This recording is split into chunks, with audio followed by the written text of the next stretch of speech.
বাগেরহাট সদর উপজেলা প্রাথমিক শিক্ষা অফিসের রুহুল কুদ্দুস তালুকদারের বদলিজনিত বিদায় সংবর্ধনা অনুষ্ঠান আবেগঘন পরিবেশে অনুষ্ঠিত হয়েছে।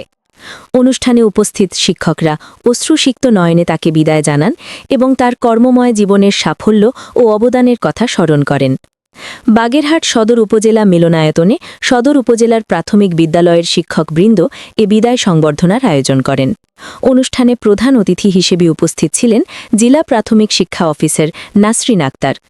বক্তারা বলেন, রুহুল কুদ্দুস তালুকদার দায়িত্ব পালনের সময় শিক্ষার মানোন্নয়ন, বিদ্যালয় ব্যবস্থাপনা শক্তিশালীকরণ এবং শিক্ষক শিক্ষার্থীদের সঙ্গে আন্তরিক সম্পর্ক গড়ে তুলতে গুরুত্বপূর্ণ ভূমিকা রেখেছেন।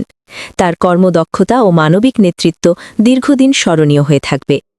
শেষে বিদায়ী অতিথি রুহুল কুদ্দুস তালুকদার তার বক্তব্যে শিক্ষক সমাজের সহযোগিতার জন্য কৃতজ্ঞতা প্রকাশ করেন এবং ভবিষ্যতেও শিক্ষার উন্নয়নে কাজ করার প্রত্যয় ব্যক্ত করেন। অনুষ্ঠানটি স্মৃতিচারণ, সম্মাননা ক্রেস্ট প্রদান ও ফুলেল শুভেচ্ছা বিনিময়ের মধ্য দিয়ে শেষ হয়।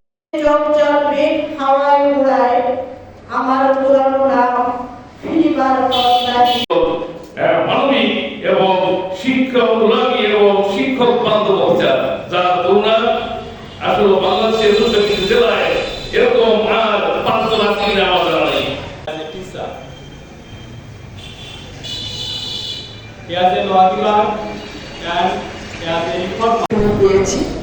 আপনারা অনেকেই অনেক কিছুই বলেছেন তার সম্পর্কে, তবে যা বলেছেন সেটি যোগ্যতা। এটি তার চাকরির আসলে এখানে রেগুলার হয়ে গেছে, প্রায় 4 বছর কাজ করে 5 বছরের মধ্যে করেছে। চাকরি একটা স্বাভাবিক নিয়মে তার বলতে চায়, তবে আর একটু পরে হলে ভালো হতো, কিন্তু কর্তৃপক্ষ যেভাবে সিদ্ধান্ত নেই চাকরির ক্ষেত্রে আমাদের সেটা মেনে নিতে হয়। Sumaiya Rimu, news desk.